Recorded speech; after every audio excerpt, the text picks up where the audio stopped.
श्रद्धेय आचार्य श्री को नमन। योगियों के भगवान श्रद्धेय आचार्य श्री और हमारे दोनों योग योद्धा ज्ञानी जी, एमपी सिंह जी और आप सब साधक साधक, आपका सत्र लगभग पूरा होने जा रहा है, प्रशिक्षण पूरा हो चुका है ना। और थोड़ा सा कुछ बेसिक जानकारियां हमें होनी चाहिए। 8 प्राणायामों के नाम, मुख्य प्राणायाम। तो मुख्य प्राणायाम की संख्या मालूम हो गई कितनी है? 8। और जो सहायक प्राणायाम होती है, सहायक प्राणायाम के बारे में बताएं। शीतली, शीतकारी, सूर्यवेदी, चंद्रवेदी, नाड़ी शोधन, लावणी, मूषा और लाभ, तो भी 8। मुख्य प्राणायाम कितने? 8। और सहायक 8। क्लियर होगा? अब इसके बाद शरीर में पंच प्राण, इनका स्थान, पंच प्राणों का स्थान कहाँ है? उदान, प्राण, समान, अपान, व्यान, पूरे शरीर। इन पांचों के 5 सहायक। उदान का देवदत्त, प्राण का नाग, समान का क्रकल और अपान का पूर्व और व्यान का धनंजय। ये बेसिक चीजें। रोग का, आरोग्य का, स्वास्थ्य, स्वस्थ व्यक्ति की पहचान क्या है? स्वस्थ व्यक्ति की पहचान क्या है? समदोषः, सम अग्निश्च, सम धातु मल्क्रिय, प्रसन्न आत्मेन्द्रिय मना स्वस्थ इत्यभिधीयते। जिस व्यक्ति के दोष सम, दोष क्या क्या है? वात, पित्त और कफ को क्या कहते हैं? त्रिदोष। क्या कहते हैं? त्रिदोष। तो वात, पित्त और कफ, इनको त्रिदोष। इन त्रिदोषों की समता आरोग्य और विषमता रोग। तो इस त्रिदोष की विषमता को किस नाम से जाना गया?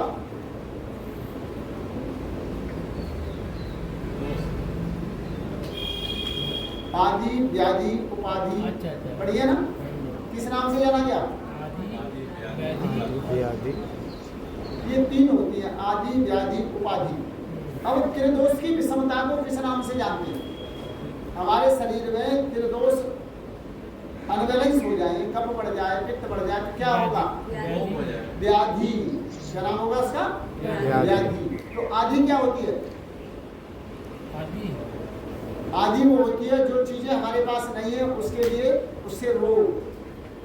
हम तो योग करना चाहते हैं, टीचर नहीं है ना? हम तो योग करना चाहते हैं लेकिन बहुत अच्छी जगह नहीं है ना?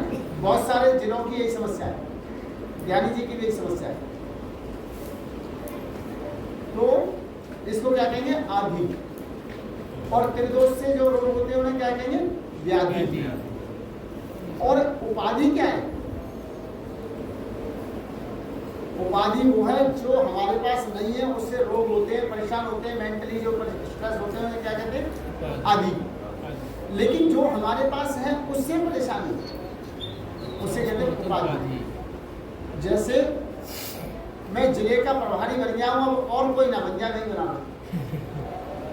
ये क्या है? उपाधि की समस्या। स्थान तो स्थल मंदिर पर बहुत अच्छा है, पर लोग करने नहीं आते, है ना? जैसे एक कहावत कहते हैं कि मेरा बेटा तो बहुत ही अच्छा है लेकिन पास में नहीं रहता, नौकरी के लिए दूर चला गया। तो जो है उससे कष्ट, उसे क्या कहते हैं? उपाधि। आदि व्याधि उपाधि। और इन सब का समाधान क्या है? समाधि। इन सब से बचने का एकमात्र उपाय समाधि। समाधि। तो ऐसे प्रश्न आपके आ सकते हैं कि वजह से बात पित्त कफ की विषमता को क्या कहते हैं? अच्छा, विषमता को क्या कहेंगे? तो क्या कहेंगे हम? व्याधि। ठीक है। तो ऐसे ही सारा से प्रश्न पूछे जाएंगे आपको पेपर में, कोई कठिन प्रश्न नहीं है। हमारे शास्त्र कितने? वेद कितने? वेद 4 है। 4। शास्त्र कितने? 6। 60 दर्शन जिन्हें कहा जाता है ना, 60 दर्शन। इनके नाम मालूम हो गए? योग दर्शन, सांख्य दर्शन, इन दोनों का जोड़ा। फिर न्याय दर्शन और वैशेषिक दर्शन, इन दोनों का जोड़ा। एक मीमांसा, इसे पूर्व मीमांसा भी कह सकते हैं, और उत्तर मीमांसा। अब ये किस किस ने लिखे हैं, अंदाजा है क्या? थोड़ा बड़ा है। वेदांत जैसे व्यास जी ने लिखा है, योग शास्त्र पतंजलि जी ने लिखा है। योग दर्शन महर्षि पतंजलि, फिर सांख्य दर्शन कपिल, महर्षि कपिल, और न्याय दर्शन गौतम ऋषि, महर्षि गौतम। इन गौतम का पूरा नाम किसी को बताएगा? नहीं बताओ। गौतम तो गोत्र है ना? इनका नाम है मेधातिथि गौतम। प्रश्न में नहीं आएगा लेकिन आपकी जानकारी। मेधातिथि गौतम। चलिए अब आगे वैशेषिक दर्शन।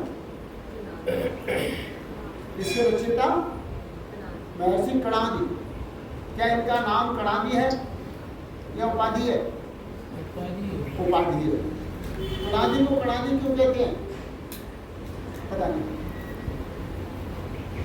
गेहूं कटने के बाद जब उसमें से बालें गिरी हुई उठा ली जाती है, किसान उठाने के बाद खेत को छोड़ देता है, उसमें से एक आधा वाली रह जाती है या गेहूं के दाने फूटकर गिर जाते हैं, उन्हें इकट्ठे करके जितने दाने इकट्ठे हो जाए उतने में ही पूरी वर्ष का भोजन निपटाना, इसलिए उन्हें कणादि कहते हैं। कणों को गिन कर खाना, न मांगना न किसी का नुकसान करना, मेहनत करना, न कहते अन्य कण, कणादि, कणों को गिन कर खाना,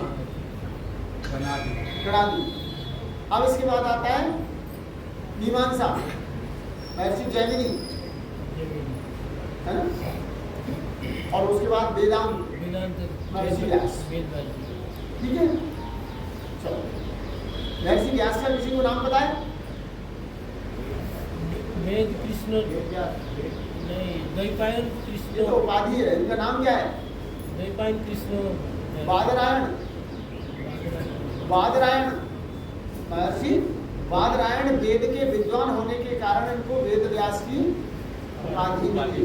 महाभारत में हाँ वही वेद व्यास है, इनका नाम बादरायण है। एक जगह में मैं देखा था वेद कृष्ण, द्वैपायन कृष्ण व्यास भी बोलते हैं। क्या चीज? कृष्ण भी बोलते हैं, वेद कृष्ण व्यास भी बोलते हैं। द्वैपायन वेद व्यास क्यों कहा है? बिल्कुल सिंपल बता देता हूँ, आप नहीं भूलेंगे। कोई गोल आकृति की वस्तु होती है, उसमें कोई ऐसी रेखा एक पतलीन को छूती हुई दूसरे किनारे तक जाए लेकिन सेंटर में होकर जाए, केंद्र में, उसे क्या कहते हैं? व्यास बोलते हैं। डायमीटर अंग्रेजी में, हिंदी में क्या कहते हैं? व्यास। तो वेद के पहले सूत्र से लेकर अंतिम सूत्र तक जिसने पढ़ा और बीच में कोई नहीं छोड़ा, केंद्र में होकर गए, इसलिए उन्हें क्या कहा? वेद व्यास। शॉर्टकट में हम कह देते हैं खाली व्यास, व्यास। और वो नाम, उनकी उपाधि इतनी पॉपुलर हुई कि नाम भूल गए। ठीक है, चलो आपको जानकारी के लिए स्वामी जी के शिष्य को बताइए, उसको बताओ ना। स्वामी विवेकानंद के बचपन का नाम क्या था? नरेंद्र। नरेंद्र। ऋषि दयानंद के बचपन का नाम? मूलशंकर। मूलशंकर। रामकृष्ण परमहंस के बचपन का नाम? गदाधर। गदाधर। और चलिए, आप लोगों के लिए बहुत ज़्यादा पढ़ाने की जरूरत नहीं है। आपके लिए बनाने हैं। इनकी सनौर याद हो जाए तो बहुत अच्छी बात है। महर्षि दयानंद का जन्म कब हुआ? 1824 गुजरात कंकारा। जगत गुरु शंकराचार्य का जन्म कब हुआ? ईसा से लगभग 400 वर्ष पूर्व, 400 से 900 के बीच में माना जाता है। 400 से 900 वर्ष पूर्व। कहाँ? कालंडी नदी के किनारे केरल। कहाँ जन्म हुआ? केरल, कालंडी नदी के किनारे। गाँव का नाम। तो इस तरीके से थोड़ा थोड़ा हमें महर्षि पतंजलि का जन्म कब हुआ? ईसा से लगभग 200 वर्ष पूर्व। ईसा से लगभग 200 पूर्व। संगु वंश के महाराजा भोज के समय में इनका जन्म हुआ। जो मैंने अभी वंदना बोली, योगेन चित्तस्य पदेन वाचाम, संगु वंश के महाराज भोज के द्वारा रचित है। इसलिए माना जाता है कि इनका जन्म ईसा से 200 वर्ष पूर्व हुआ होगा। एक्चुअल प्रमाण नहीं। तो इस तरह से जब पेपर में आएगा तो इसी तरह के प्रश्नों के उत्तर, 4 उत्तर होंगे, आपको सही उत्तर पर टिक करना है। जैसे कैसे हो गया बता दीजिए, कैसे प्रश्न कैसे आएगा? उत्तर ऐसे आएगा, सांख्य दर्शन के रचयिता कौन है? अच्छा अच्छा। तो अब नीचे लिखा होगा कपिल, गौतम, कणादि, इनमें से कोई नहीं। क्या अब सही उत्तर पे आपको जवाब देना। जैसे प्रश्न आता है, हृदय हमारा किस ओर है? वायु। तो हृदय का एक्यूप्रेशर बिंदु किधर होगा? बाएं हाथ में, बाएं पैर में। अब आपको मान लीजिए प्रश्न आता है कि हृदय का एक्यूप्रेशर बिंदु कहाँ है? तो नीचे ऑप्शन में लिखा है दाई जंघा में, दाएं हाथ और पैर में, पेट में। नीचे एक और है, इनमें से कोई नहीं। तो सही उत्तर क्या होगा? इनमें से कोई नहीं। इनमें से कोई, है ना। अब आपको एक प्रश्न पूछा जाता है, इनमें से चित्त की वृत्ति कौन सी है? तो नीचे लिखा है विपर्य, प्रमाण, निद्रा, और नीचे लिखा है उपरोक्त सभी। तो कौन सा सही करेंगे? उपरोक्त सही है। उपरोक्त सभी। यदि ये पूछ लिया जाए कि इनमें से कौन सी चित्त की वृत्ति नहीं है, 3 सही उत्तर और एक चीज कुछ और डाल दी जाए, तो आप प्रश्न को पूरा पढ़ना, क्या पूछा है। जल्दबाजी में बताना है, चित्त की वृत्ति में मुझे बताया, जल्दी जल्दी कर दी। प्रश्न में क्या पूछा है वो आपको, ठीक है ना। बहुत सरल से प्रश्न है। बाकी तो आप लोगों ने सीधा पढ़ाई है सब।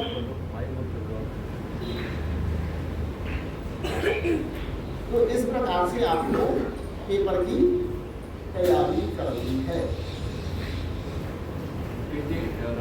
ऐसे प्रश्न हो सकता है, कपालभाति किन रोगों में लाभकारी है? नीचे रोगों के नाम है। तो जैसे कपालभाति विशेष लाभ किसको करती है? किडनी को, पैंक्रियाज को, उदरस को, अर्थात पेट के ऑर्गन्स को। तो इस तरीके के प्रश्न आपसे पूछे जाएंगे। शहद के साथ बराबर मात्रा में मिलाने पर विष बन जाता है। क्या मिलाने पर बन जाता है? घी। विषम मात्रा में शहद और घी खाना क्या है? बोलो, लाभदायक, अमृत के तुल्य। विषम मात्रा, एक चीज कम और एक ज्यादा, विषम।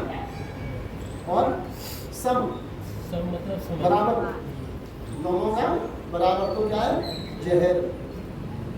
क्या शहद बराबर घी और शहद मिला दे तो जहर है। बराबर मात्रा में, हाँ, और कम मात्रा में मिलाए तो अमृत है। एक कम एक ज्यादा है तो लाभकारी। मतलब हम कौन सा रहते हैं? कोई नहीं। इसी तरीके से कुंजल के लिए पानी कैसा इस्तेमाल करें? हल्का सा गरम, हल्का गरम, गुनगुना। कुंजल के लिए, पानी पीने के लिए कैसे आसन में बैठे हैं? कौन से आसन में बैठे हैं? काल आसन।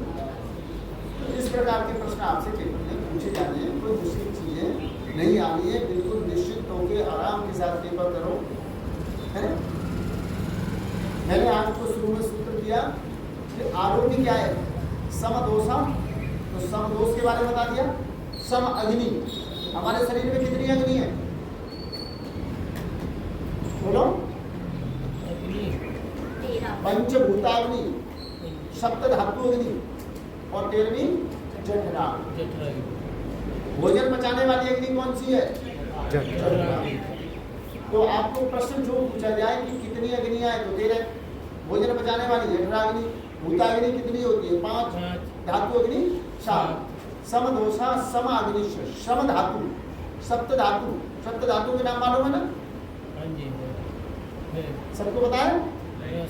भोजन से लिया गया रस, रस से बना रक्त, रक्त से मांस, मांस से मज्जा, मज्जा से बोल, बोल मतलब हड्डी, और फिर उसके अंदर जो लिक्विड होता है बोन मैरो, हड्डी के भीतर का गुदा, और उसके बाद में बहनों में रज और पुरुषों में बीज, इन्हें कहते हैं सप्त धातु। ठीक है? तो इस प्रकार के प्रश्न आप लोगों से पूछे जा सकते हैं। अब कौन से पूछे जाएंगे वो नहीं मुझे मालूम, अब याद नहीं है क्या क्या पेपर में बनाया है। पेपर बन चुका है, तैयार। तो ऐसे प्रश्नों का आप लोगों से पूछना है। शरीर में हड्डियां कितनी है? 206। तो इसी प्रकार के प्रश्न आते रहेंगे। तो निश्चित होकर पेपर दीजिए। प्रैक्टिकल के लिए आपको बता दिया गया है 10 नंबर का सूर्य नमस्कार। उसमें सूर्य नमस्कार को जितनी परफेक्टली करके दिखाओ उतने नंबर अच्छे मिलेंगे। 10 नंबर के 5 मंत्र, 4 मंत्र प्रार्थना के, 5वां शांति पाठ। 2-2 नंबर के हैं, इनमें कोई चेंजिंग नहीं। 10 नंबर के हो गए। प्राणायाम और उनके नाम और उनके लाभ और हानि 10 नंबर का हो गया। अब आसन, आपको आसनों का नाम पता हो और जो आसन कराया गया वो आप करके दिखा सकते। कम से कम जो 12 आसन हमारे सिलेबस के वो तो आप अच्छे ढंग से कर ही सकें। तो आपको 10 नंबर प्रैक्टिकल में हम ज़्यादा से ज़्यादा नंबर देने की कोशिश करेंगे ताकि आपको थ्योरी में कठिनाई ना हो। तो इस तरीके से आप लोग अच्छे ढंग से पास हो सकते। ठीक है ना? योग दर्शन में से इसमें से हमने क्या पूछा है? चित्त की वृत्तियाँ। अलग अलग किताबों में से, हर किताब में से कोई ना कोई चीज ले ली जाएगी। इसे क्या कहते हैं? ज्ञान मुद्रा। ज्ञान मुद्रा में क्या करते हैं? ध्यान करते हैं। इसको सीधा उत्तर होगा कि अंगूठा और तर्जनी को मिला। अब यही प्रश्न में आ सकता है कि अंगूठा और तर्जनी मिलाने पर कौन सी मुद्रा बनती है, या ज्ञान मुद्रा में कौन सी उंगलियां मिलाई जाती है? है ना? ठीक है ना? इसका नाम तर्जनी, इसका नाम मध्यमा, इसका अनामिका, अनामिका, इसका ये स्मॉल फिंगर कनिष्ठा, छोटी हुई। ठीक है?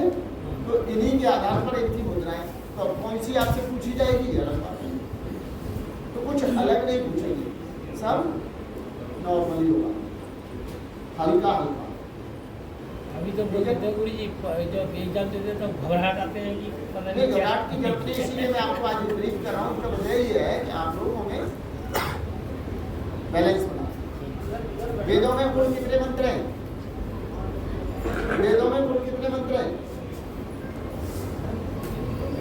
पढ़ा तो 20,416। ऋग्वेद में 10,589। यजुर्वेद 14,000 यजुर्वेद पढ़ा हूँ अभी रिसेंटली 1975। रिसेंटली अभी देखा हूँ आप लोगों की उसमें। नहीं देखो, गलत मत बोलो। आप फिर गलत पे बहस करोगे, फिर आर्गुमेंट मत करो। या तो आप सही बताओ तो मैं बिल्कुल सही मानना नहीं, अभी एक बार और बोले सर, वेदों में तो स्टार्टिंग से बता 20,416। हाँ, ऋग्वेद में 10,589। 10,589। पढ़ाई में के लिए दिया है अभी रिसेंटली देखा हूँ। पहले मैंने भाई देखा आप शांत हो। देखिए, आपको जिस चीज़ की नहीं पता है फिर आप उसमें सफाई दे रहे हो, ये सुना है वहाँ सुना है, ये क्या, इन चीज़ों का मतलब क्या है? क्लास चल रही है ना, कि हम लोग बहस तो नहीं कर रहे हैं। नहीं ठीक है। ऋग्वेद में कितना होता है सर? 10,589 10,589 यजुर्वेद में 1975 जिन्हें याद नहीं है लिख लो, बाद में फिर परेशान हो भूल गए थे। दिए गए और उसके बाद में लिख के तो इन्होंने सब कुछ दे रखा है, तो उससे पास हो जाए तो फिर सारे लोग टीचर बन जाएंगे, फिर शाम की जरूरत नहीं रहेगी, फिर तो सारा काम जारी करा लेंगे, है ना। किताब में इन्होंने जो पेपर नरेश जी लेके गए उसमें तो सब कुछ दे रखा है, उसमें तो इतना दे रखा है कि जीवन भर आप पढ़ते रहिए तब भी खत्म नहीं होगा।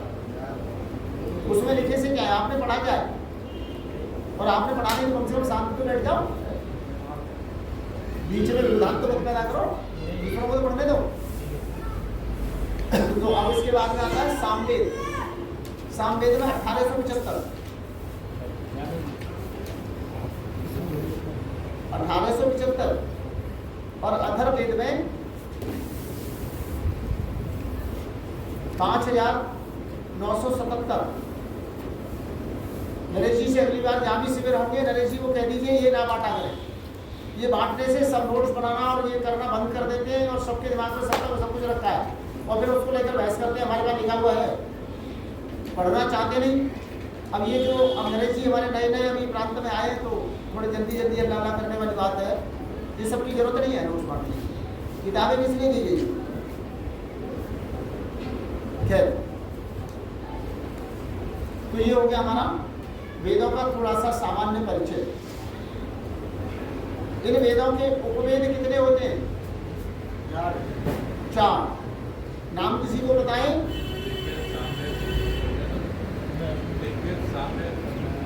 ये वेदों के नाम है, इनके उपवेद। ऋग्वेद का आयुर्वेद,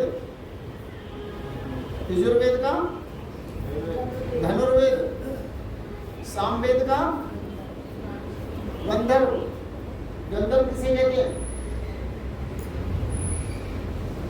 कितना पता है, जो द्वापर युग में जो महाभारत में उसमें रिलेटेड था। गंधर्व का अर्थ होता है जो संगीत वादक, संगीत यानी अप्सरा और गंधर्व, नृत्य करने वाली अप्सरा और उसके साथ वाद्य यंत्र और गाने वाला संगीत का गंधर्व। तो गंधर्व संगीत का वेद कौन सा होगा? यानी अब आपसे पूछ लिया जाए संगीत का वेद कौन सा है? सामवेद। युद्ध कला सीखने के लिए कौन से वेद का अध्ययन करना चाहिए? धनुर्वेद। तो धनुर्वेद कहाँ से आया? यजुर्वेद से। यजुर्वेद। और फिर उसके बाद में क्या आता है? शिल्प। शिल्प वेद। शिल्प का अर्थ क्या है? आर्किटेक्चर। किसी भी बिल्डिंग को बनाने से पहले उसका स्ट्रक्चर तैयार करना, है ना। उसकी स्ट्रेंथ को नापना कि कितनी ऊंची बिल्डिंग ले जानी है, तो कितना गहराई में और कितनी सरिया लगाएं और कितनी कंक्रीट लगाएं, कितनी गहराई से रखें ताकि वो बिल्डिंग लंबे समय तक उसका लोड ले सके। उसी के आधार पर भूकंप रोधी और ये सब जो बनती है इसी कैलकुलेशन के आधार पर। इसको क्या कहते हैं? नक्शा बोल सकते हैं? नक्शा ही बोलेंगे। नहीं, नक्शा अलग चीज है, वो ड्राइंग अलग चीज है। ड्राइंग बनाना अलग काम है, लेकिन स्ट्रक्चर को खड़ा करने के लिए उसकी बैलेंस करना, यानी ये छत है, इस छत में कितना सरिया लगाया जाए ताकि कितना लोड ले सकती है, ये कॉलम कितने मंजिल तक की बिल्डिंग संभाल सकते हैं, ये सारा उसी के अंदर है। ठीक है, आर्किटेक्चर। तो ये हमारे 4 वेद और 4 वेदों के उपवेद। सामवेद का उपवेद है गंधर्व, गंधर्व वेद। और अब इसके बाद आता है वेदांग। वेद, शास्त्र, उपवेद और वेदांग। वेदांग कितने? 6।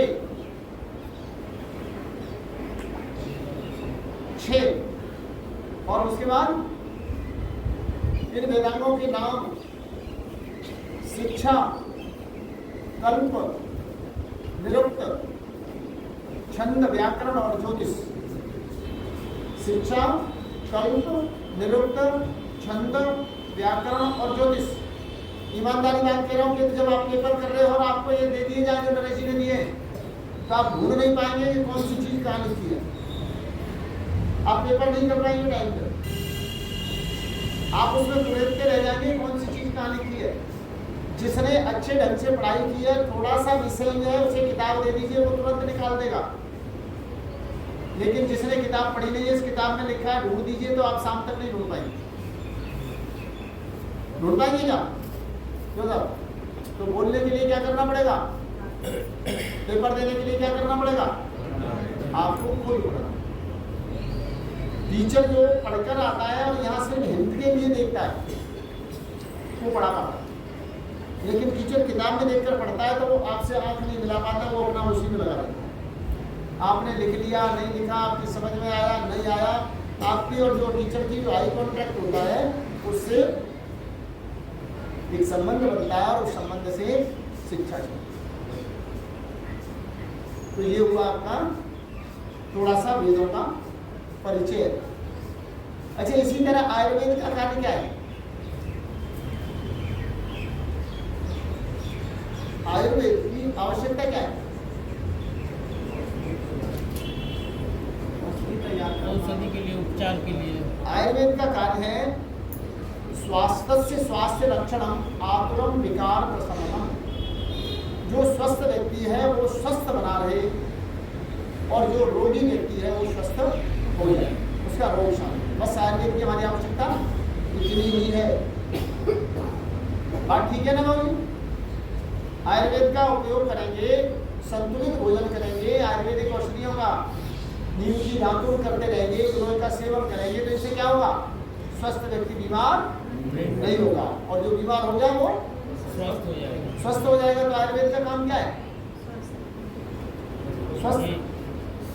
आयुर्वेद क्या है? आयुर्वेद आयुर्वेद क्या है? आयु को बढ़ाने वाला। उसका देखिए, दोनों शब्द, दो शब्द होंगे इसमें, आयु और वेद। आयु मीन्स जीवन, वेद मीन्स विज्ञान। जीवन का विज्ञान आयुर्वेद, ठीक है?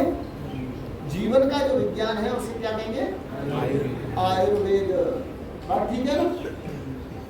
अब रोग क्या है? रोग क्या है? शरीर को विकार। बताओ। सर्व रोगा जायन्ते शरीरे मल संचयात्। शरीर में मलों का यानी गंदगी का कहीं भी रुक जाना। लंग्स में गंदगी रुक गई तो खांसी, बलगम, पुराना हो गया तो टीबी, है ना? इसी तरह पेट में गंदगी जम गई तो कॉन्स्टिपेशन, बवासीर, कमंदर। सर्व रोगा जायन्ते शरीरे मल संचयात्। ब्लड में कोलेस्ट्रॉल बढ़ गया, बीपी ज्यादा बढ़ गया, हार्ट। तो रोगों का मूल कारण क्या है? गंदगी। सर्व रोगा जायन्ते शरीरे मल संचयात्। शरीर में मल का संचय। अब निदान क्या है? दूषित मलों का निष्कासन, उपचार। उपचार क्या है? जो मल हमारे शरीर में गंदगी जो इकट्ठी हो गई है उसको बाहर निकाल दो। भाई अस्थमा, दमा, श्वास क्या है? कार्बन डाइऑक्साइड भर गया छिद्रों में, गंद भर गया, लंग्स के पूरे फेफड़े काम नहीं कर रहे, पूरा ऑक्सीजन नहीं मिल रहा, तो जल्दी जल्दी श्वास लेना पड़ता है, बढ़ गया अस्थमा, दमा। तो सर्व रोगा जायन्ते शरीरे मल संचयात्। निदानम कुपितामला। कोई भी दोष, सर्वदोष, सभी दोषों को शांत करने के लिए एक ही साधन है, जो दूषित मल है शरीर से निकाल दो। मालिश करके, पसीना में बहा के, माउंटिंग करके, लेपी करके, कुंजल करके, सब हम क्या कर रहे हैं? शरीर में से गंदगी निकाल। पेट साफ करने वाली दवाएं क्या कर रही है? गंदगी निकाल। किडनी को साफ करने के लिए क्या है? खूब पानी पियो और पेशाब खुलकर आए। तो सर्व रोगा जायन्ते शरीरे मल संचयात्। निदानम सर्वदोषाणाम कुपितामला। जो कुपित मल है, जो बिगड़ गया है, उसको बाहर निकाल दो। तो आयुर्वेद समझ में आ रहा है? आगे ना समझ में? अब ये रोग क्यों होते?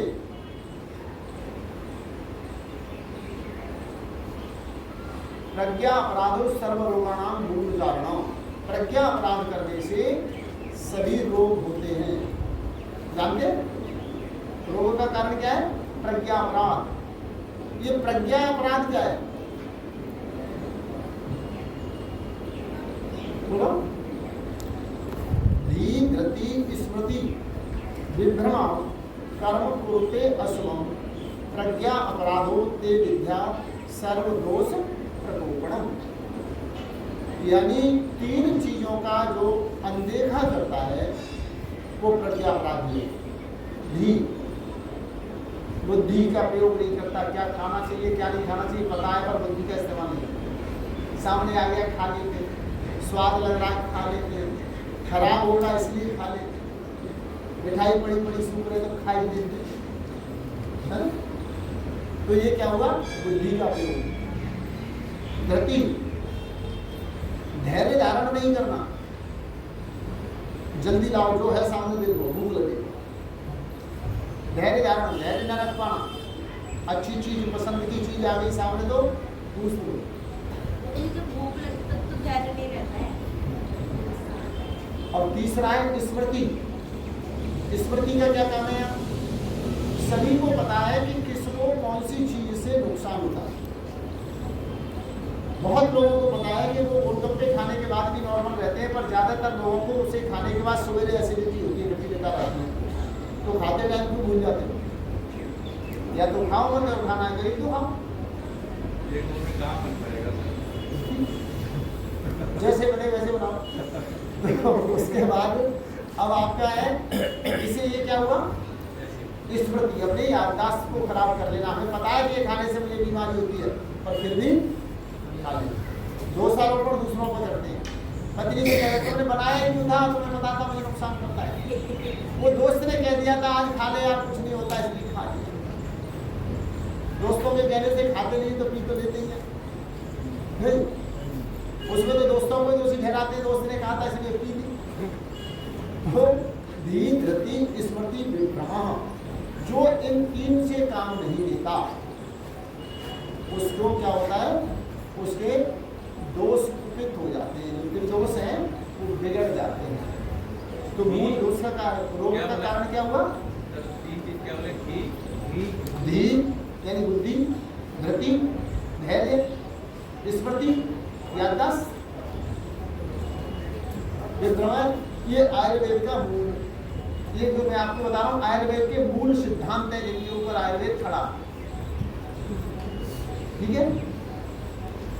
तो धी धृति स्मृति विभ्रमा कर्म कुरुते अशुभम प्रज्ञा अपराधो ते विद्या सर्वदोष प्रकोप, सभी दोषों को उत्पन्न करता है।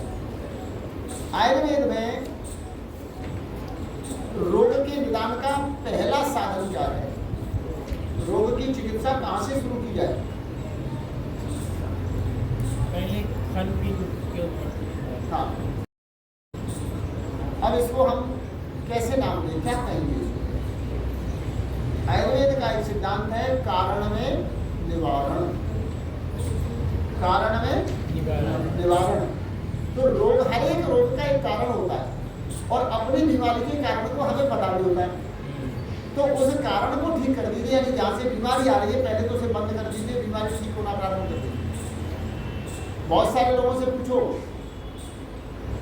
पेट खराब क्यों रहता है, आप चुप रहें तो वो बताएंगे रात को लेट सेट खा लेता हूँ। ये क्यों खा लेता? टाइम से कम। एसिडिटी बनती है, क्यों बनती है? चटपटी चीजें सामने आ जाती है, तली हुई तो घर में छोड़ दी जाता है। तो चिकित्सा कहाँ से शुरू करोगे? तुमको छोड़ दो। कोलेस्ट्रॉल बढ़ रहा है, क्यों बढ़ रहा है? चिकनाई ज्यादा, अब चिकनाई कम कर दो। डायबिटीज बढ़ रहा है, शुगर, मीठे से मीठा बंद कर दो। तो कारण पता होता है, लेकिन धी धृति स्मृति का इस्तेमाल नहीं होता। तो इसका क्या आंसर हुआ? कारण में निवारण। कारण को रोक दो, कारण को जानो और फिर उसको रोक दो। बहुत सारे लोगों को पता है कि मुझे धुएं से एलर्जी है, तो धुएं की वजह से अलग हो जाओ। किसी को पता है मुझे धूल से एलर्जी है तो मास्क लगाओ, है ना? किसी को पता है दही खाने से मुझे जुकाम हो जाता है तो मत खाओ। फ्रिज का पानी पीने से जुकाम हो जाता है तो मत पियो।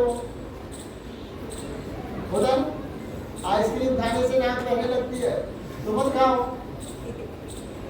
तो ये क्या हुआ, कारण में निवारण। देखिए छोटी छोटी चीजें हैं जो आप अपनी क्लास में बताएंगे तो सामने वालों को सुनने में भी अच्छी लगेगी, प्रभाव भी जाएगा और आप अपने लिए भी प्रयोग कर सकते हैं, है ना, खुद भी बताएंगे। अब एक चीज आयुर्वेद में और विशेष होती है, किस चीज के साथ क्या खाएं, इसको क्या कहते हैं हम, समभोजन,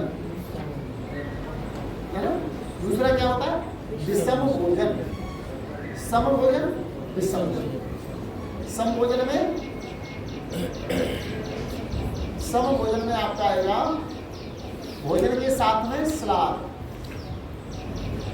फल खाने हैं तो भोजन से पहले, है ना, आम के साथ में दूध। सम भोजन है जो बलवर्धक है, लेकिन मोटे मोटे लोग ना खाएं, क्योंकि जो ग्रोथ करते हुए बच्चे हैं, जो प्रेग्नेंट वुमेन है, उनको खिलाएं। सेब और दूध सम भोजन, केला और दूध सम भोजन, लेकिन केला और दही विषम भोजन। पपीता और दूध विषम भोजन। बेल के साथ में दूध विषम भोजन। बेल में पानी शरबत वो सम भोजन। खरबूज के बाद में शरबत मीठा पानी सम भोजन। वैसे तो फलों के बाद पानी विषम भोजन, है ना। तो इस तरीके से उड़द की दाल के साथ में छाछ और दही विषम भोजन। मूली और दही विषम भोजन। आचार्य वात्स्यन जी तो लिखते हैं कि दही और खीरा ये भी विषम भोजन, लेकिन खीरा का रायता खाया जाता है। तो जिस रायते को मठा को चलाकर और उसमें मठे में धुआर लगा के भुना हुआ जीरा डाल दिया तो उसको क्या कहते हैं आयुर्वेद में, तक्र। मठा को कहते हैं छाछ, और जिसमें जीरा इत्यादि पड़ गया तो क्या होगा, तक्र। तक्र। तो तक्र के साथ में, तक्र के साथ में खीरा सम भोजन है। फिर तो रायता ऐसे ही बनता है। फिर तो ऐसे ही बनता है। तो रायता खा सकते हैं, लेकिन दही के साथ खीरा नहीं खा सकते। आगे ना बात समझ में। तो इस तरीके से आयुर्वेद के सिद्धांत बनते हैं। इसी तरह बहुत सारी सब्जियां, जैसे हम सीताफल का छोड़ते हैं, क्या है उसके साथ संभोजन, मेथी, अरबी के साथ अजवाइन, बाकी सब्जियों के साथ जीरा, यही करते हैं। तो ये सिद्धांत, ये रिसर्च है। अब एक प्रश्न होता है, आयुर्वेद को क्या कहते हैं, सॉरी, रसोई घर का किस नाम से जाना जाता है, आयुर्वेदिक औषधालय। क्यों रसोई घर को आयुर्वेदिक औषधालय क्यों कहते हैं, क्योंकि रसोई घर में 3-4 बड़ी चीजें होती हैं, हल्दी, अजवाइन, जीरा, धनिया, है ना, हींग। इन सब चीजों की यदि सेवन विधि आए तो हम इनका प्रयोग कर सकते हैं। जैसे आजकल गर्मी आ गई, तो गर्मी में सर्दी कौन सी चीज है जिसका सेवन करें जिससे डिहाइड्रेशन ना हो और गर्मी शांत रहे, बताओ। रसोई घर में क्या है, जीरा और धनिया, सौंफ, जीरा, धनिया, सौंफ, पुदीना सब्जी में आएगी, मेथी गर्म होती है। जीरा, धनिया, सौंफ रात को भिगो के उसका सवेरे पानी पिए तो गर्मी के रोगियों के लिए अच्छा है। धनिया कौन सा वाला, वो साबुत। तो जीरा, धनिया, सौंफ ये हो गए ठंडे। अब गर्म चीजें क्या क्या है, जैसे जोड़ों का दर्द है, या जिनमें पसीने वाली, तो मेथी, काली मिर्च, लौंग, छोटी इलायची, ना गर्म ना ठंडी दोनों में चलेगी, है ना, ठंडे में भी गर्म। तो इस तरीके से हींग, वो क्या है, वायुनाशक, पेट की वायु का, अपान वायु का खंडन करती है, निधन करती है, जिससे पेट साफ। ठीक है। तो इस तरीके से हमें ये चीज़ें पूरी पूरी पता हो तो एक अच्छे टीचर बन सकते हैं।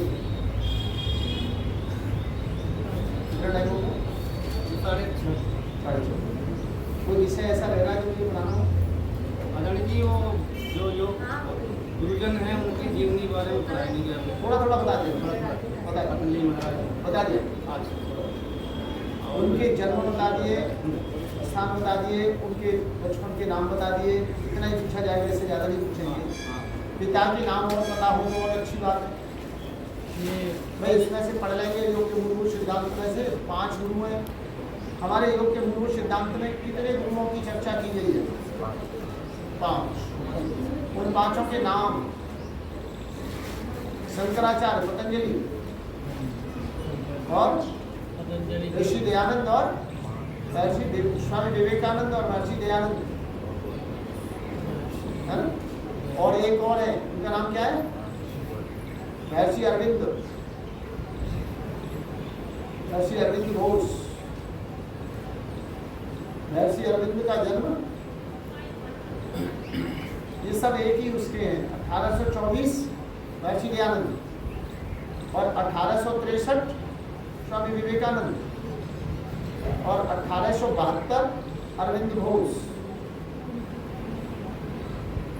ईसा से 200 वर्ष पूर्व पतंजलि और 400 से 900 वर्ष पूर्व शंकराचार्य। शंकराचार्य शंकराचार्य ने कितनी उम्र में घर छोड़ा? 8 वर्ष। सारे वेद किस उम्र में पढ़ लिए? वेद और दर्शन 7 वर्ष। 7 वर्ष की उम्र में वेदाध्ययन कर लिया। 8 वर्ष में संन्यास। ऋषि दयानंद, इनकी मूल पुस्तक समाज के कुरीतियों पर प्रहार करते हुए कौन सी पुस्तक लिखी? सत्यार्थ प्रकाश। सत्यार्थ प्रकाश।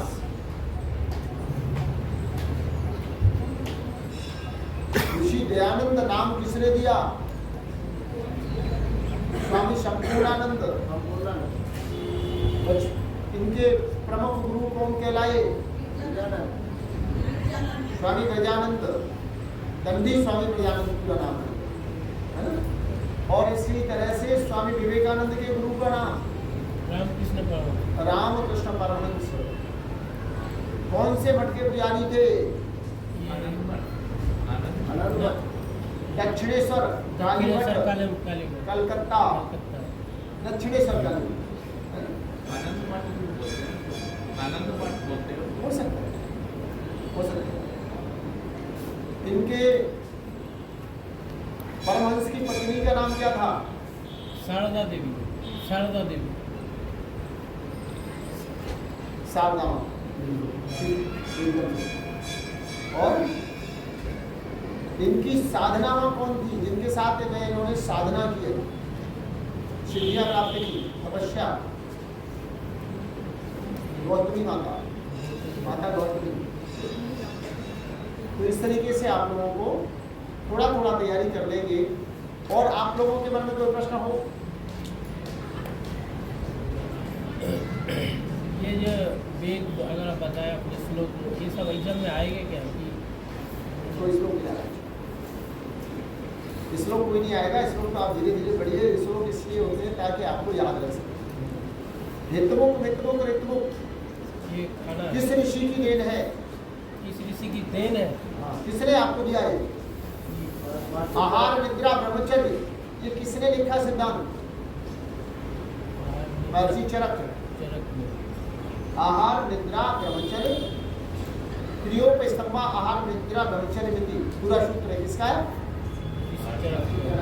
महर्षि चरक। 4 ऋषियों के नाम लिखे होंगे यदि यह प्रश्न आया तो। रामदेव, चरक, सुश्रुत, धन्वंतरी, है ना? हो सकता है नीचे इनमें से कोई नहीं आपको उस समय लिखा हो, इनके नाम लिखे हो। तो किसका हुआ? चरक का। आहार निद्रा संयम और श्रम, ये किसका है? ये रामदेव जी का स्वामी रामदेव। आचार्य बालकृष्ण का जन्मदिन हम किस दिन मनाते हैं? 4 जून, जड़ी बूटी दिवस के दिन। किस नाम से मनाते हैं? जड़ी बूटी दिवस। ठीक है, या फिर प्रश्न हो सकता है कि किस नाम से मनाया जाता है? तो जड़ी बूटी दिवस। और कब मनाया जाता है? तो 4 अगस्त। 4 अगस्त नहीं, 4 अगस्त। इंटरनेशनल योगा डे 21 जून। कब प्रारंभ हुआ? पहला कब मनाया? 2015। पहला कब मनाया? 2015। तो इस तरीके से आपसे प्रश्न पूछे जाएंगे। हार्ड प्रश्न नहीं होंगे, बिल्कुल सहज और सरल प्रश्न होंगे।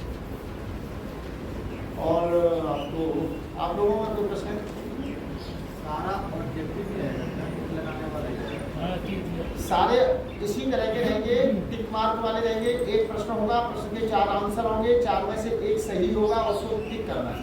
पूरा पेपर जैसे 10 पहले आप अपना नाम आईडी भर के आगे करोगे, उसको आगे जाने के लिए कहोगे तो फिर आगे जाएगा। यदि आपने कोई चीज़ छोड़ दी तो आगे नहीं जाएगा। फिर आपके 10 प्रश्न खुलेंगे, 10 में से एक भी प्रश्न अनसॉल्व रह गया, आपने टिक नहीं किया तो वो आगे 11वां नहीं आएगा, बढ़ेगा ही आगे। तो यदि नहीं आता उसका तुक्का मारो, पूरे 10 करोगे तब फिर आपको 11 से 20 तक मिल जाएंगे। और 11 से 20 के बाद में 21 से 30 तक 3 इंस्टॉलमेंट में मिलेंगे। फिर उसके बाद में एक आएगा सबमिट, एक आएगा रिव्यू। सबमिट कर दिया तो पेपर चला जाएगा। लेकिन आप रिव्यू दे दें और उसको दोबारा चेक करें, यदि कोई गलत है और आपको लगता है कि इसका ठीक आंसर कुछ और हो सकता है तो बदला जा सकता है। एक बार टिक कर दिया वो फाइनल नहीं है, दोबारा दूसरे बार टिक करोगे वो पहले बार अपने आप डिलीट हो जाएगा। ठीक है ना? तो इस तरीके से आप बड़ी सहजता के साथ में इनका प्रयोग कर सकते हैं। पेपर सारे ऑनलाइन ही होंगे, टोटल ऑनलाइन होंगे जीमेल पर। जीमेल आईडी किसी की ना हो तो बना लें। अपना मोबाइल तैयार रखें, मोबाइल की बैटरी चार्ज करके लाएं। इंटरनेट बहुत सारे लोगों को तंग करता है, तो एक काम करते हैं, शाम को इंटरनेट अपना रात को बंद कर दें। यहाँ आने से 1 घंटे पूर्व खोलें, फोन को एक बार रीसेट कर दें, जिससे इंटरनेट बढ़िया चलता है। रीसेट करने से, रात को बंद रखने से, वैसे रात को तो रोज बंद रखा करो, खामोखा में नेट पर लोड डालो। और फोन का उपयोग उतना ही करो जितना आवश्यक हो, जितना आवश्यक। तो इस तरीके से यदि आप करेंगे तो सारे लोग ठीक से पास हो जाएंगे। कल सोनू भाई आ रहे हैं, वो डेमो आप लोग मोबाइल सब रिचार्ज बना रहे हैं। टाटा पैक और तो आप लोगों का कोई प्रश्न है, कोई चीज समझ में ना आई हो? सटकर्म के नाम, सटकर्म पता है सबको? सटकर्म, सटकर्म पढ़ाया करते जल नीति। सटकर्म शुद्धि की क्रिया है। सटकर्म क्या है? शुद्धि की क्रिया है। ये कौन कौन सी इनके नाम किसको पता है? जरा एक बार हाथ उठाओ। याद है? बताओ। नीति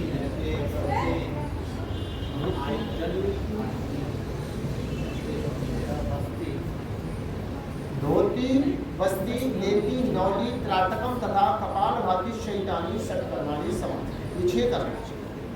धोती, बस्ती, नेति, नौली, त्राटक और कपाल भाती सटकर्माणी समाज। योग में 6 बाधक तत्व जिससे योग सिद्ध नहीं होता। योग में जो बाधा बनते हैं वो 6 बाधक तत्व कौन से?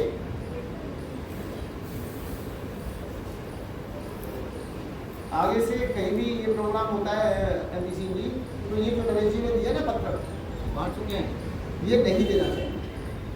इसे देने के बाद कोई नोट्स नहीं बनाता, और उसे देने के बाद में नोट्स नहीं बनाता तो फिर वो याद नहीं। जब हम अपने आप से लिखते हैं, पढ़ते हैं तो याद नहीं। 4 दिन ये पहले, किसी को देना हो तो अंतिम पेपर वाले दिन बांट दें, या पेपर से 2 दिन पहले दें। 4 दिन पहले, 4 दिन हैं? 4 दिन पहले पढ़ते। हाँ, तो सबको ये बताया तो पेपर में सब है मेरे पास लिखा हुआ। बुक्स लेंगे 10-12 के लिए।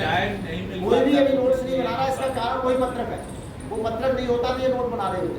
नोट्स बना रहे होते तो कुछ ना कुछ तो दिमाग में। ऐसा नहीं है सर, मेन चक्कर ये है टाइम नहीं मिल पाता है, क्यों नहीं पढ़ पाते हैं।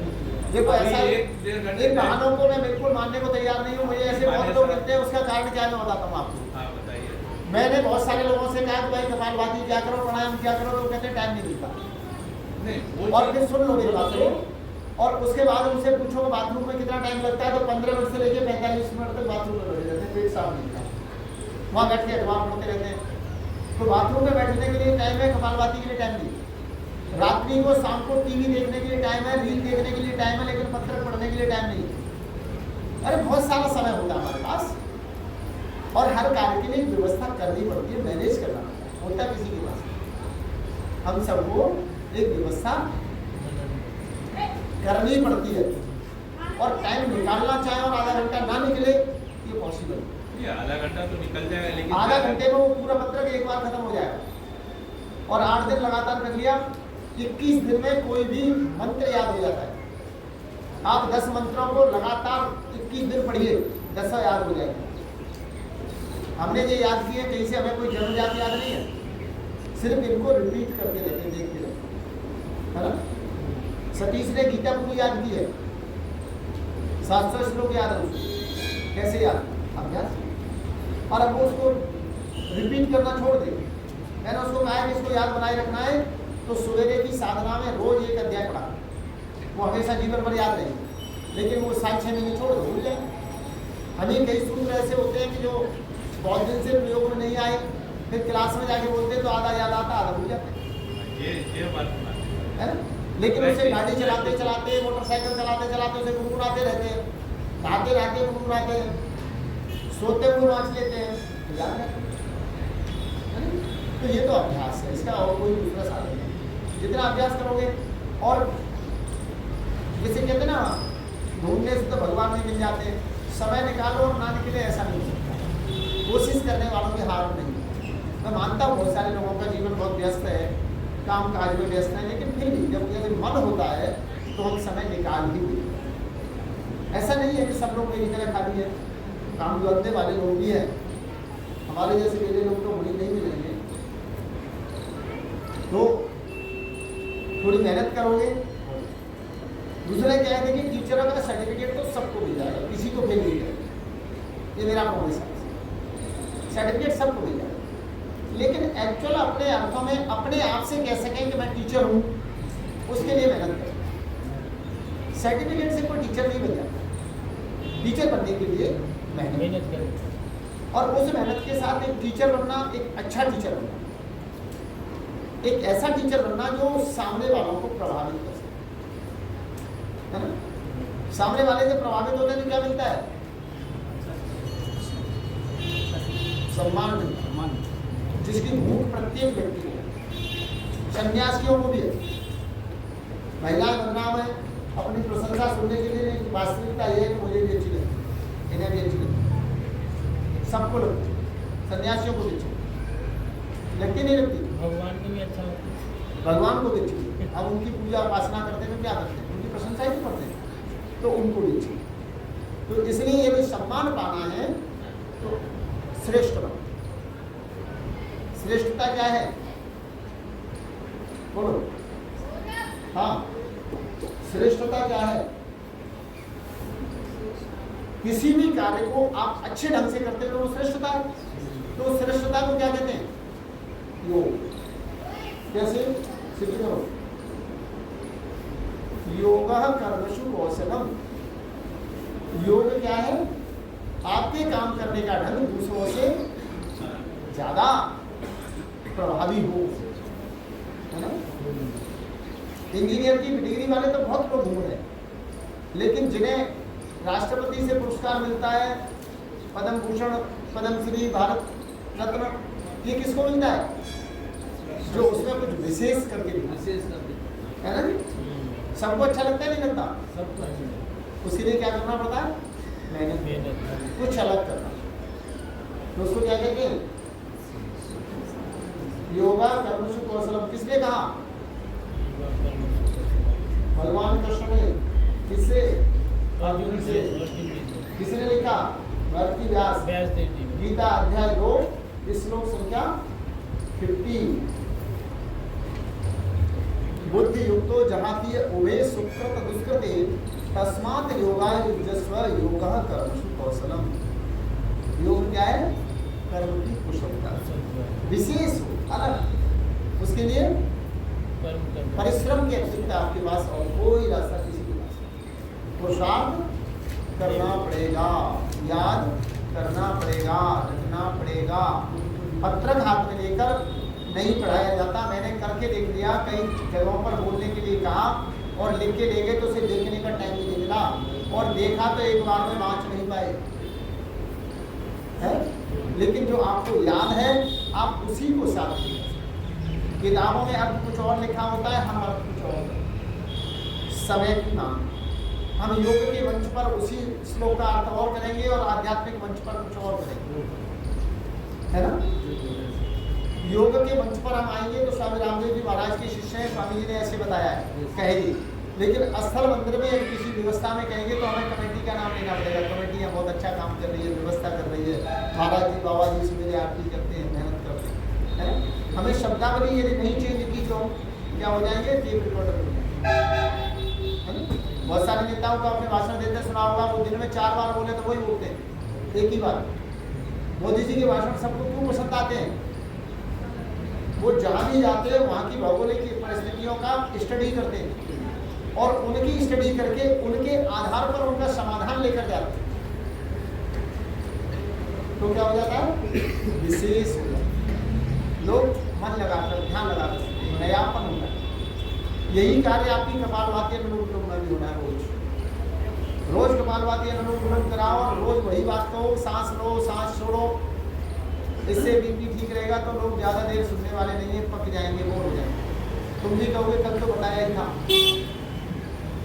लेकिन जब आप लगातार, आज भी हम स्वामी जी महाराज के सामने जाते हैं, लगभग 30 वर्ष हो गए, स्वामी जी महाराज सक्रिय रूप से विचारना की बात करा रहे हैं। योग तो पहले से करा रहे हैं, लेकिन सक्रिय रूप से रजिस्ट्रेशन उनका 1995 में हुआ है। पहला रजिस्ट्रेशन कब हुआ? 5 जनवरी 1995, दिव्य योग मंदिर और दिव्य योग मंदिर और पतंजलि योग ट्रस्ट। तो इस तरह से पहला रजिस्ट्रेशन 95, 30 साल हो गए। लेकिन आज भी नरेंद्र जी बैठे हैं, 10 बार क्या, मैं तो 50 बार स्वामी जी महाराज के साथ जा चुका, उनके सामने बैठ के सुन सका, उनके साथ योगा कर चुका, राष्ट्रपति भवन से लेकर जगह जगह उनके साथ योग किया है। लेकिन हर बार सुनने को मन करता है, कोई बात कर रहा हो तो उसे कहते हुए चुप हो जा, सुनने नहीं दे। पता नहीं कौन सा शब्द स्वामी महाराज के मुख से निकलेगा, कहाँ से आता है वो? स्वाध्याय, रोज पढ़ाई करो। नया शब्द हमको निकलता है वो खुद नोट करते हैं। कोई नया शब्द मुख से निकलता है, नोट कर लेते हैं। नया शब्द पुस्तक पढ़ते हुए किताब में कोई मिलता है तो नोट कर लेते हैं। पेन और डायरी उनके सामने रखा होता है हर रोज। ये 1995 कब हुआ था? 1995 5 जनवरी। ये भी आ सकता है। 2009 में भारत स्वाभिमान की स्थापना। 2009 भारत स्वाभिमान ट्रस्ट 2009, 5 जनवरी 2009, ठीक है। तो इस प्रकार से हम लोगों को थोड़ा सा, आप टीचर बनने के बाद समाज में और परिवार में आपके भीतर एक चेंज आना चाहिए। पति पत्नी में यदि तनाव है तो अब खत्म हो जाना चाहिए। छोटी छोटी बातों में विवाद हो जाता है तो वो अब नहीं होना चाहिए। पिता पुत्र का झगड़ा होता रहता है तो अब नहीं होना चाहिए। सामंजस्य बिठाना यही तो योग है। अपनी बात कहना लेकिन दूसरे की भी सुनना, बोलना कम, समझना ज्यादा। जहां अपने से भी लगता है कि मैं गलत हूं तो तुरंत अपने आप को विड्रॉ कर लेना, वो स्थान छोड़ देना। पति को पत्नी से सॉरी बोलने में समस्या है तो क्या करें? क्रोध के समय चुप हो जाए या वहां से चले जाए। लेकिन लगे कि मैंने गलती की है तो सॉरी बोलने में भी देर नहीं करें। वो पति हो या पत्नी हो, बेटी हो या बेटा, बड़ा हो या छोटा। योग में और सामान्य में यही बात है। सामान्य व्यक्ति गलती में भी कर दे तो उसे विड्रॉ करने में उसको उसका ईगो हर्ट होता है, उसका अहंकार जागता है, तो उसको नहीं करता। हमारे व्यक्तिगत जीवन में, भोजन में परिवर्तन नहीं आया तो उनकी चटनी नहीं। है? घरों में नमक कम ज़्यादा होने से, चीनी न पड़ने से झगड़े हो जाते हैं। योगियों के घर में नहीं होने चाहिए, उसका मूल्यांकन करो। नमक मिर्च ज़्यादा हो जाए या कम रह जाए, इसके लिए सबसे ज़्यादा झगड़ा कौन करता है? पुरुष करते हैं ना। लेकिन उस नमक और के कम और ज़्यादा होने का, नमक के कम और ज़्यादा होने का 90% कारण पुरुष होते हैं। मुझे आज तक मेरे सामने जो भी बच्चों ने बना के दे दिया ना, मैंने नमक मिर्च का बाराम भी ना पूछ के आपके लिए प्रणाम है साहब। हाँ बिल्कुल आपके लिए प्रणाम है। तो बात सिर्फ यह है, झगड़ा करना किससे? लेकिन क्या पुरुष इस बात को मानेंगे कि सब्जी में नमक ज़्यादा कम हो उसकी समस्या, उस कारण पुरुष है? नहीं मानेंगे। लेकिन मैं मनवा देता हूँ, महिला सब्जी बना रही है और आप चिल्ला रहे तोलिया दे दो। अब बेचारी नमक डाल के गई थी या मिर्च और नमक दोनों डाल के गई थी, जब तक तोलिया देना भूल गई। तो ज़्यादा कम का कारण कौन? किसी का पर्स नहीं मिलता। बच्चा स्कूल जा रहा है, बोतल रखी छोड़ गया, अब सब्जी को वहीं छोड़कर बोतल लेकर उसके पीछे भाग रही है, लेकर आती है, कभी लंच छोड़ गया, करता है ना। नाश्ता बना रही है, बच्चे के लिए तैयार कर रही है, लेकिन बच्चा कह रहा मेरी बैंक नहीं मिल रही, मेरी जुर्माना नहीं मिल रही। किसकी जिम्मेवारी? माँ। और सब्जी बनाना भी उसकी। तो उसे नमक मिर्च के कम होने के लिए उत्तरदायी कौन है बताओ? पुरुष। तो पुरुषों को कम होने पर फिर चीखना चिल्लाना नहीं चाहिए, उसे चुपचाप एडजस्ट करना है ना। धीरे से बता देना चाहिए, नमक डालना भूल गए क्या, दे दो। अब नमक ज़्यादा पड़ गया तो क्या करें? उसमें थोड़ा दही डाल दो, सब्जी में दही मिला लो, है ना। थोड़े आलू बॉईल करके उसमें बोल दो, है ना। लेकिन झगड़ा नहीं होना, चीखना चिल्लाना नहीं होना। ये सब क्या है? योग। और ये परिवर्तन अब हमारे जीवन में देखने को मिलने चाहिए। पड़ोसी भी चैलेंज करके कह दें, एक बिल्कुल मेरे घर की घटना है। मेरे सामने वाले घर में ऊपर की फ्लोर पे झगड़ा हुआ, पिता और पुत्री में झगड़ा हुआ। अब उनके नीचे वाले उठे और उन्होंने अपनी पत्नी से कहा कि आज मुझे लग रहा है सामने वाले घर में पिता पुत्री में झगड़ा हो रहा है। तो उनकी पत्नी ने कहा कि उस घर में झगड़ा तब होगा जब पहले पूरी सोसाइटी में हो लेगा। सोसाइटी का अंतिम घर हो सकता है झगड़े में, पहला तो नहीं। आपको कोई गलत फहमी हुई है, फिर वो निकलकर छज्जे पर आए तो वो पता लगा कि ऊपर होगा। तो आपके बारे में कोई अदर व्यक्ति, आपका शत्रु भी एक चैलेंज करके कह सके कि नहीं, चरित्र के बारे में वो व्यक्ति तो ऐसा नहीं हो सकता, भोजन के बारे में वो व्यक्ति ऐसा नहीं हो सकता, भाषा के बारे में उसने गाली दी तो लोग शत्रु भी ये कह दे कि नहीं गाली तो नहीं देगा, वो एक योगी है ना, गाली तो नहीं देगा, जोर से बोल सकता है, कड़वा बोल सकता है, पर गाली नहीं देगा। हाँ, ऊंचे बात में बोल जाएगा, लेकिन गाली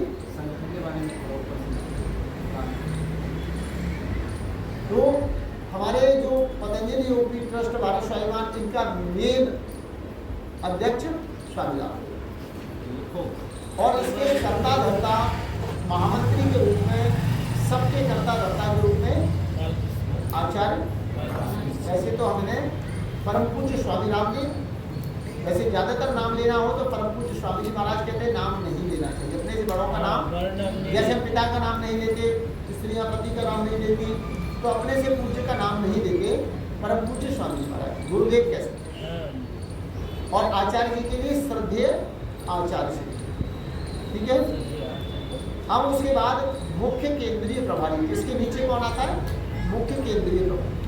तो मुख्य केंद्रीय प्रभारी में हमारे केंद्रीय प्रभारी पूज्य परमार्थ देव, पूज्य डॉक्टर परमार्थ देव, डॉक्टर भी कह सकते हैं या स्वामी भी कह सकते हैं, स्वामी परमार्थ देव कह सकते हैं। और उसके बाद में 3 है महिलाओं की केंद्रीय, मुख्य केंद्रीय प्रभारी साध्वी देवप्रिया, साध्वी देवप्रिया, और पुरुषों में दो हैं, पूज्य परमार देव जी और दूसरे राकेश मित्तल।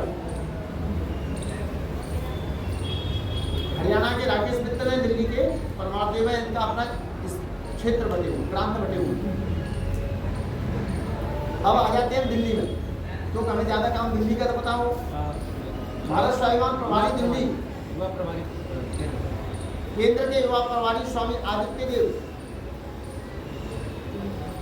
और आगे के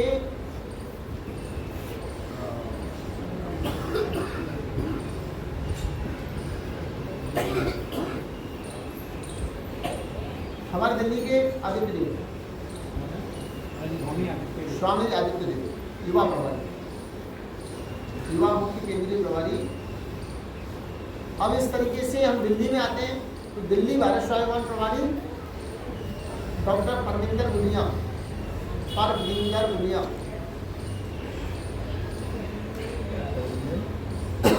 गुलिया गुलिया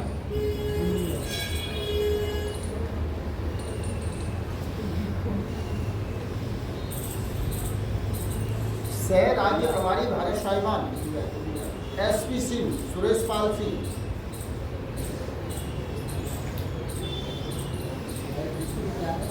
सुरेश पाल सिंह सह राज्य प्रभारी भारत स्वाभिमान।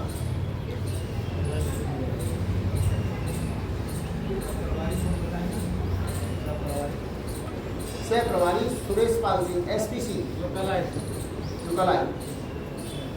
अब इसके बाद में आता है पतंजलि योग समिति। इसको भारत स्वाभिमान को हम शॉर्ट में लिख देते हैं BST, Bharat Swabhiman trust BST.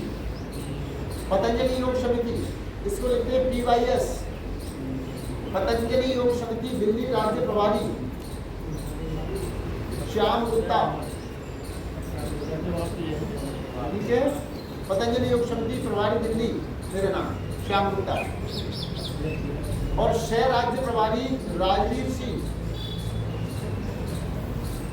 सह प्रभारी हमारे दोनों गाजियाबाद से। सह प्रभारी राजवीर सिंह।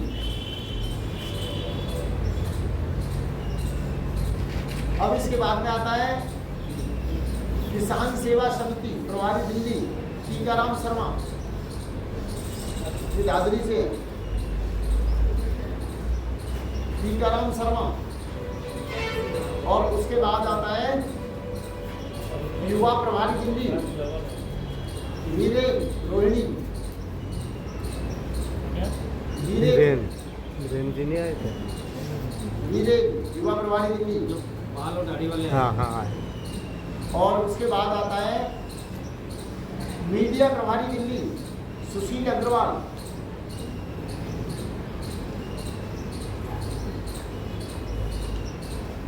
सुशील अग्रवाल।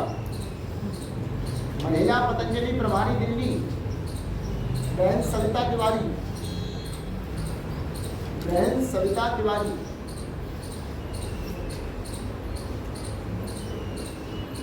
अब अपने जिले का तो आपको बता दिया गया होगा।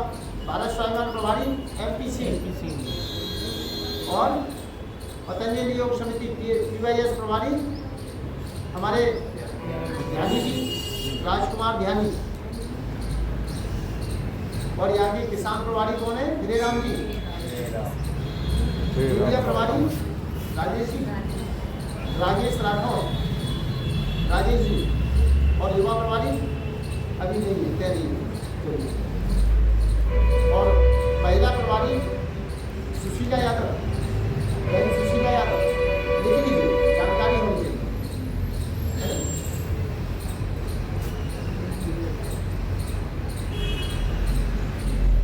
आज आपकी एक तरह से ब्रीफिंग क्लास होगी, सारी चीजें थोड़ी थोड़ी। केंद्र का भी मीडिया प्रभारी कौन लिखते हैं?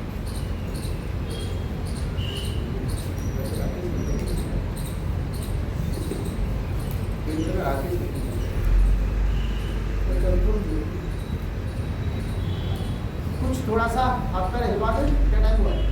7 बजे 7 बजे वह हिला दिया। सुबह हिला दें। तो योग क्या है? वास्तव में योग क्या है? जीवन जीने की कला। योग क्या है? आर्ट ऑफ लिविंग, जीवन जीने की कला। अपने जीवन को व्यवस्थित व्यवस्था पूर्वक जिया जाए तो कर्म को ही पूजा बनाया जा सकता अपन है। मोबाइल लेके आना, ऐसा वाला मोबाइल। भैया, हाँ ना लाए तो ना लाए तो योग क्या है? जीवन जीने की कला, एक जीवन शैली में कैसे जीवन जीना चाहिए। आदर्श जीवन जीने के लिए क्या करना चाहिए? समाज में हमें सम्मान मिले, आदर्श जीवन जिए। हाँ भैया, आदर्श जीवन जीने के लिए क्या करना चाहिए? हमारा जीवन आदर्श हो, जिससे दूसरे प्रेरणा लें या हमें सम्मान मिले, रेस्पेक्ट मिले, उसके लिए क्या करना पड़ता है? नियम का पालन करना होता है। जीवन में 5 नियम अपनाने होते हैं। कौन कौन से हैं वो?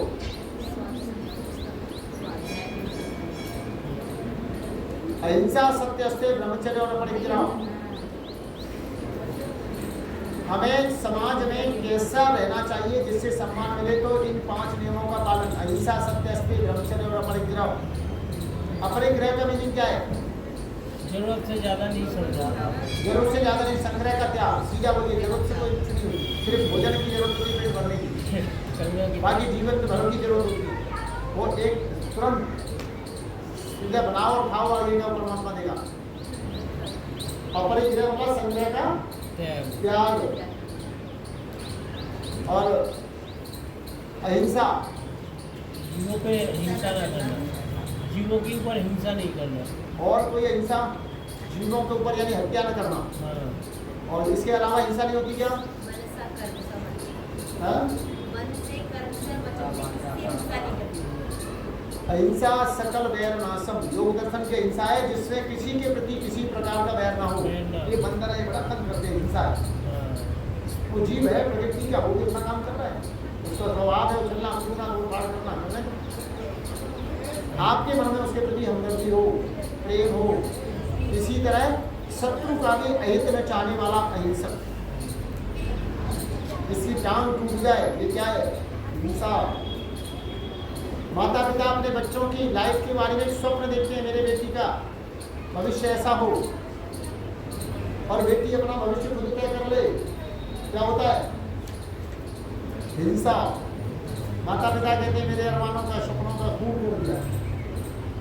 बेटी बनना चाहे कोई कलाकार और माता पिता जबरदस्ती करा दें शादी, क्या हो गया? हिंसा। सत्य, सत्य क्या है? सत्य बोलना। सत्य बोलना। सत्य है क्या? जिसे बोलोगे तब जब पता हो सत्य क्या है। बहुजन सुखाय बहुजन हिताय जो कर्म है वो सत्य है, जो अपने फायदे के लिए किए जाए वो असत्य है। असत्य है। यदा यदा धर्मस्य ग्लानिर्भवति भारत अभ्युत्थानं धर्मस्य तदात्मानं स्वयं परित्राणाय साधूनां विनाशाय च दुष्कृतां धर्म संस्थापनार्थाय संभवामि युगे युगे। ये क्या है? सत्य का। बात ठीक है? सत्य, अस्तेय, चोरी नहीं करना। चोरी नहीं करना। चोरी का मूल क्या है? लोग अपनी बेटी को अधिक सुंदर बताकर किसी अच्छे सुंदर लड़के के गले बांध देना, असत्य। अपनी वस्तु का गुण बताकर आप जब जमीन बेचते हो, बहुत बढ़िया है, बिल्कुल मार्केट बनेगी, रोड बनेगा, आप सामने वाले बेचारे को बहका के फालतू बेच दी, क्या है? चोरी, अस्तेय, चीटिंग। ऐसा सभी करते हैं, करते ना? तो यही है, योगी बनना आसान काम नहीं है। आजकल तो सभी करते हैं, आजकल मार्केटिंग कितनी बढ़ लेकिन गई ये जो मार्केटिंग है ये असत्य कर्म है। सत्य कर्म वो है उसको जो जैसा है उसे वैसा जानना और वैसा ही मानना और वैसा ही बोलना। सत्य कर्म क्या हुआ? जो जैसा है उसे वैसा ही जानना, उसे वैसा ही मानना। भगवान की पूजा करते हैं, भूतों से करते हैं। भगवान को छोड़ के भूतों को पूजने लगते हैं, है ना? कहावत कहते हैं भूतों से पूछ मांग रहा है, इसका मतलब उसका है ही, फिर भी मांग रहा। तो ऐसे ही असत कर्म का अर्थ हुआ अपनी वस्तु के गुण गिनाकर अधिक मूल्य में बेचना, दूसरे की वस्तु के अगुण गिनाकर कम मूल्य में खरीदना, क्या है? चोरी है। चोरी है। ब्रह्मचर्य है। शरीर के ओज और तेज का रक्षण ब्रह्मचर्य। देखिए अब इसमें हम बड़े कंफ्यूज हैं। ब्रह्मचर्य हम धीरे रक्षण को ही ब्रह्मचर्य मानते हैं, लेकिन किसी को नाक से म्यूकस निकलता हो, नाक छिड़कता रहता हो, नाक बहती रहती हो, क्या उसके चेहरे पर तेज होगा? उसे ब्रह्मचारी कहलाएंगे? नहीं कहना चाहिए। उसका तेज नष्ट हो रहा है कहाँ से? नाक से, मुंह से। किसी को दस्त लग गए, पेचिश हो रही है ना? क्या है? ब्रह्मचर्य है। ब्रह्मचर्य क्या है? शरीर का ओज और तेज, शरीर का जो तीन तत्व उसका रक्षण, शक्ति का अर्जन, वो है समझ रहा है भैया? बिल्कुल अलग हो गई परिभाषा। गुरु जी को अपरिग्रह मैंने बता दिया। एक और बात कह के समाप्त करता हूँ, समय हो गया। हमें अपने आप के साथ कैसा व्यवहार करना चाहिए जिससे हम स्वस्थ और प्रसन्न रह सकें?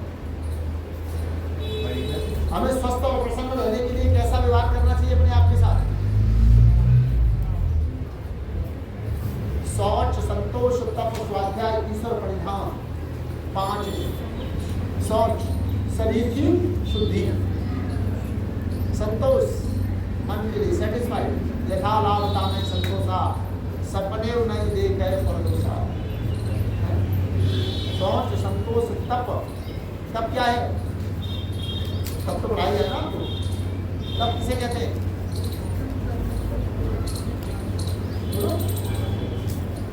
द्वंद्व सेनम तपः। द्वंद्व सहते हुए भी अपने कर्म को करते रहना, मस्त रहना, द्वंद्वों को सहना। द्वंद्व सेनम तपः। तब की एक और परिभाषा है, दुख सुख निग्रह की तपः। दुख और सुख को अनदेखा कर देना तप। सुख में बहुत प्रसन्न नहीं होना, दुख में दुखी। ठीक है। अब क्या है? स्वाध्याय, महापुरुषों के द्वारा लिखे हुए सब शास्त्रों का अध्ययन करते रहना। इन्हें क्या कहते हैं? आर्ष ग्रंथ।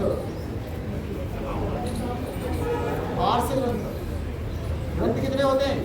2। आर्ष और अनार्ष। ग्रंथ कितने प्रकार के? आर्ष और अनार्ष। जो प्रामाणिक सत्य है वो आर्ष, और जो कुछ भी लिख दिया जो मन में आया बेचने के लिए अनार्ष। उपन्यास को क्या ग्रंथ मान सकते हो? इंटरेस्टिंग तो होता है, वो क्या है? अनार्ष। आर्ष ग्रंथ कौन से होते हैं? जो आप ऋषि कौन होते हैं? जो प्रमाण के सत्यापन के बाद लिखते हैं, प्रमाण के बिना कुछ भी नहीं लिखते। जैसे एक उदाहरण, हमारे यहाँ कहते हैं तुलसी की पूजा करनी चाहिए। क्यों? तुलसी ऑक्सीजन देते हैं। तुलसी 24 आवर ऑक्सीजन देती है, और प्लस तुलसी के पत्ते एंटीबायोटिक कह लीजिए, एंटीसेप्टिक कह लीजिए, एंटीऑक्सीडेंट है, शरीर में ऑक्सीजन की कमी नहीं होने देती। तो अब जिसको ये मेथड मालूम है तो वो क्या है? प्रामाणिक। अपारण ने क्या है? हमारी माँ कहती थी दादी पूजा कर दीजिए, ये अपारण। तो यही, तो इसे कहते हैं आर्ष ग्रंथ। आप्तऋषि। आप्तऋषि किसे कहते हैं? जो प्रमाण के बिना कुछ नहीं करते। ऐसे प्रश्न पेपर में मैं नहीं पूछता, आजकल पहले पूछता था। पहले जब लोगों ने पढ़ाई की तब तो बहुत हार्ड बनाया करता था। अब तो पेपर भी मैंने बड़े सरल कर दिए। तो इस तरीके से आप लोगों को योगी बनना, मेरा आज की क्लास का मूल उद्देश्य यही आपसे कि हमारे जीवन में परिवर्तन आना चाहिए। हमारे जैसे मान लीजिए जो बच्चे हैं, उनके माता पिता ये कहें कि जब से बेटा बेटियाँ वहाँ जाने शुरू हुई लोगों में तब से सुधार आया। ऐसे ही पत्नी जो है पति को क्लास में भेजने से संकोच ना करें, कह रहे क्लास में चले जाए। जब से क्लास में गए तब से थिंकिंग करना कम हो गया। जिनकी महिलाएं जाती हैं उन पुरुषों को लगे कि भाई योग में जरूर चली जाएगा। जब से गई तब से सर नहीं दबाना पड़ता, नहीं तो रोज दुपट्टा बांधे दिखाई देती। जब घर में आओ पत्नी का दुपट्टा बना हो माथे पर, सर दर्द हो रहा है, कैसा लगता है ना? लेकिन वो गर्म पानी पीकर और अपनी धारा लगाकर सर को ठीक रखे तो मन करता है, आदमी कहता है तो योग चल जाए। तो जीवन में परिवर्तन नहीं हुआ तो फिर हमारी मेहनत सार्थक नहीं हुई। हमारी मेहनत तभी सफल है कि आपके परिवार के लोग आपके बदलाव को महसूस करें। आपके अंदर कम से कम समाज में पूरे में परिवर्तन दिखाई देने लगा तो फिर आप महान व्यक्ति हो गए, लेकिन कम से कम जो आपके बहुत क्लोज करीबी लोग हैं उनमें परिवर्तन तो दिखे, उनको तो दिखने लगे कि पहले वाला स्वभाव अब नहीं रहा। हाँ, यही योग का सच्चे अर्थों में प्रचार। योग का प्रचार कैसे होगा? इस बदलाव से।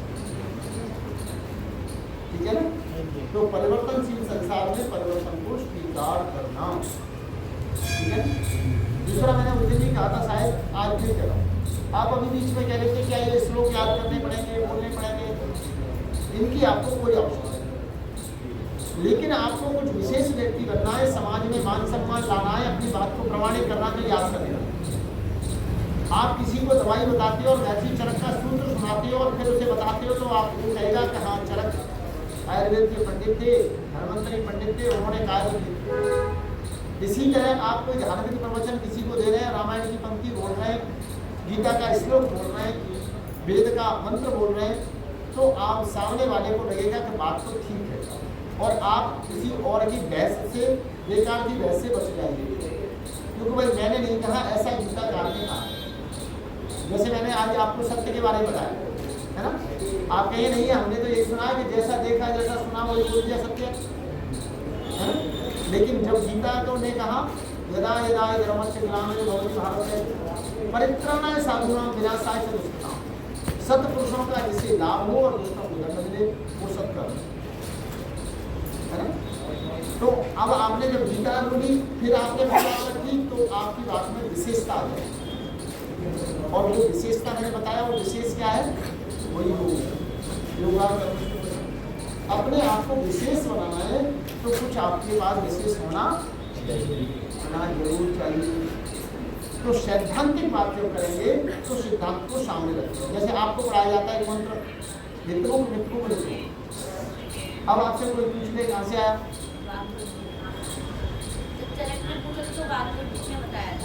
ये बताया था महर्षि चरक का एक सूत्र है,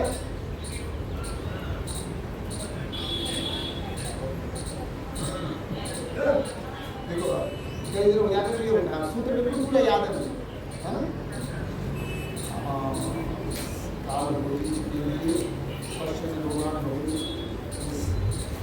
सूत्र की जानता तो स्टार्टिंग में जानना है। काल भोजी जितेंद्रिय पश्चिम रोगान बहु बुद्धिमान कष्टान समासना, यानी विषम रोगों से बचने के लिए लोग क्या करते हैं, काल भोजी जितेंद्रिय, काल भोजी मतलब मौसम जब, तो हितों को कहाँ से दिया है,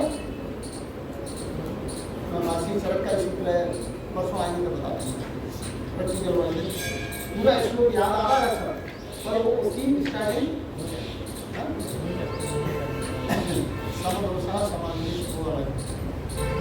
तो जिस तरीके से ये महापुरुषों से जब लेकर आप बात करेंगे तो आपकी बात में विशेषता आ जाएगी, वजन आ जाएगा और फिर आपको सम्मान मिलेगा।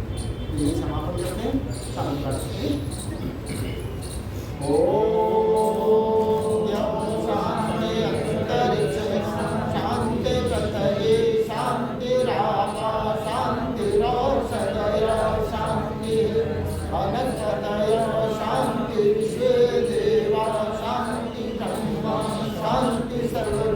शांति शांति देव शांति सामा शांति देवी ओम शांति शांति शांति।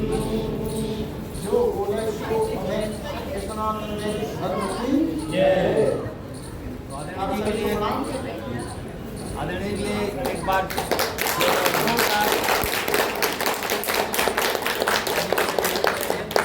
आज पूरा ही सत्र आदरणीय जी लिया जो पेपर में आएगा, जो पेपर में आएगा।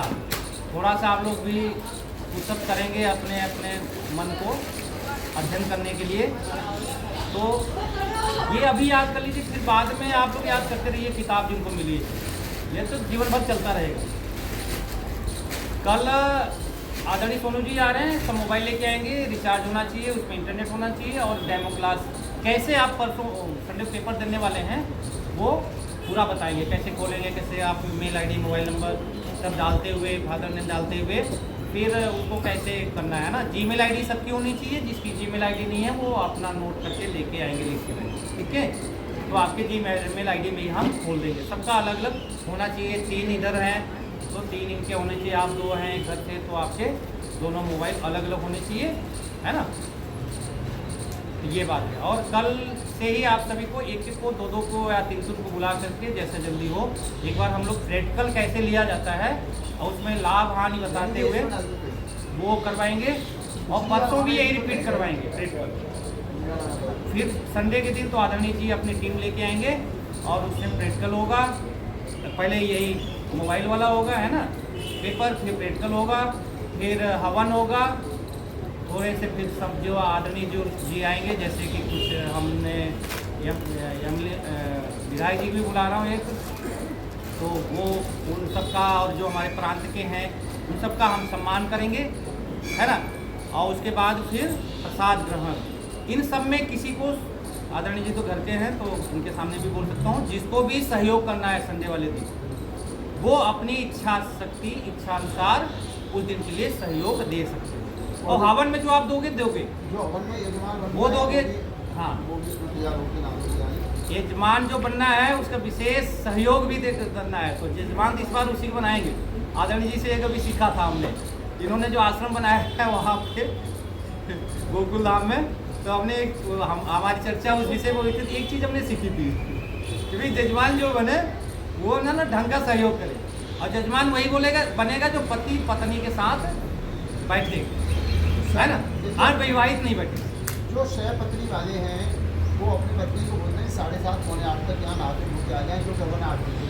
और जो परीक्षा की है, मतलब एक पत्नी यहाँ पे है, जोड़ा है तो वो अपना नादू के तैयार हो। वही जोड़ा यहाँ पे आते हैं सभी। हम तो पुराने हो गए, हमको नहीं बैठना। मुकेश जी है क्या? हाँ, मुकेश जी पति पत्नी को नाता मालूम नहीं आपको? तो आते हैं देखिए। शैलेंद्र जी और पवित्र। आप तो अपना नादू के तैयार होकर आइए। और कोई भी एक हो सकता है जो अच्छा दान उस दिन का खर्चा उठाएगा वो बन सकता है, इसमें 2 है। और सभी को सहयोग करना है, जितना कर सके, जितना कर सकते, मतलब पूरा अकेले नहीं करेगा ना, सभी सहयोग कर सकते हो। तो आदरणीय जी बहुत नज़दीकी इसलिए इनके सामने बोल रहा हूँ, अदरवाइज हम लोग किसी और के सामने बोल नहीं सकते चीज़ें। तो सहयोग के लिए, और जो सब पतंजलि जाने हैं और जो आप दान राशि दोगे वो भी पतंजलि जाना है। एक हमने सदस्यता शुल्क जो है प्रारंभ किया हुआ है, तो सदस्यता शुल्क के लिए भी उस दिन सतीश भाई आएंगे। जो सदस्य बनना चाहता है 100, 200, 500, 1000 से 1100 से वो सदस्य शुल्क जमा करा के अपनी रसीद कटवा लेगा। एक ये भी अभियान चलेगा। तो साथों साथ ये तीनों कार्य उस दिन चलेंगे। सतीश जी वैसे हम कल बुला रहे हैं, तो सदस्यता अभियान वाला कल भी आप लोग जो चाहें वो कर सकते हैं, ऑनलाइन ऑफलाइन कैसा भी पेमेंट करके आप रसीद लेके आप काम किसी है जिन्होंने सब कह दिया वही बता। आइए तो और अच्छा, और ये जो है हमारे गुप्ता जी की तरफ से था, दोनों मिलके सिद्धत और नमकीन और केला गरीब भाई